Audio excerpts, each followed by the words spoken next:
এটা জিজ্ঞাসা আল্লাহর নবী আয়ুন্নাসে আকিয়াস, মানুষের মধ্যে সবচেয়ে হুঁশিয়ার বুদ্ধিমান সচেতন মানুষ কে? তো রাসূল সাল্লাল্লাহু আলাইহি ওয়াসাল্লাম উত্তরে বললেন, যে ব্যক্তি তার মরণকে স্মরণ করতে পারে সেই হলো সবচেয়ে হুঁশিয়ার মানুষ। মরণকে স্মরণ করতে পারে যে, সেই হলো সবচেয়ে হুঁশিয়ার মানুষ। রাসূল সাল্লাল্লাহু আলাইহি সাল্লাম আদেশ করেছেন, ফাকসুরু যিকরা হাজিমিল লাযাতিল মউত, তোমরা মানুষের জীবনের স্বাদ যে জিনিসটা কেটে দেয় সেটাকে স্মরণ করো। এটা আদেশ, সেটা হলো মরণ। প্রত্যেকটা মানুষের একটা স্বাদ আছে। কেউ জমি কিনবে, কেউ বাড়ি করবে, কেউ গাড়ি কিনবে, কেউ ভ্যান রিক্সা কিনবে, এটা প্রত্যেকটা মানুষের স্বাদ।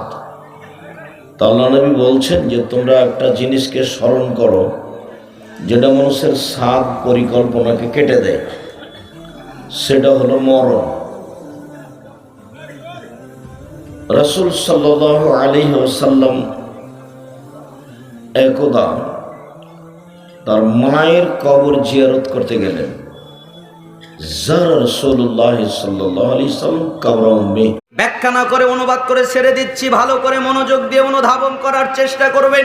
মুসলিমের 2564 নম্বর হাদিস, আবু হুরায়রা রাদিয়াল্লাহু আনহু তিনি বলেন, রাসূল সাল্লাল্লাহু আলাইহি ওয়াসাল্লাম বলেছেন, লা তাহাসাদু, তোমরা পরস্পরে হিংসা করো না, ওয়ালা তানাজাসু, তোমরা একে অপরের মধ্যে দালালি করে দাম বাড়ায়া দিও না, ওয়ালা তাবাগাদু, তোমরা নিজেদের মধ্যে বিদ্বেষ রেখো না, ওয়ালা তাদাবারু, তোমরা কেউ কারো পিছনে নিও না, পিছনে ঘুরে ঘুরে তার দোষ ত্রুটি বের করার চেষ্টা করো না, ওয়ালা ইয়াবি বাদুকুম আলা বাইবাদ, তোমরা কারো বেচে কেনার সময় আকবারে কিছু কিনতে যেও না।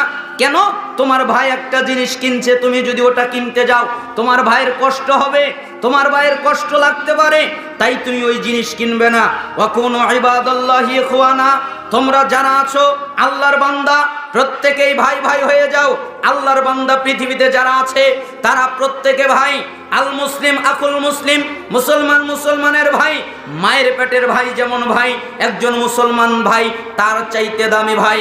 মায়ের পেটের ভাই যেমন ভাই, একজন মুসলমান ভাই তার চাইতে দামি ভাই। লা ইয়াজলিমুহু, মুসলমান মুসলমানের উপরে জুলুম করতে পারে না। ওয়ালা ইয়াখযুলুহু, মুসলমান মুসলমানকে সহায়হীনভাবে সম্বলহীনভাবে তুচ্ছ তাচ্ছিল্য করতে পারে না, ছেড়ে দিতে পারে না। ওয়ালা ইয়াকযিবুহু,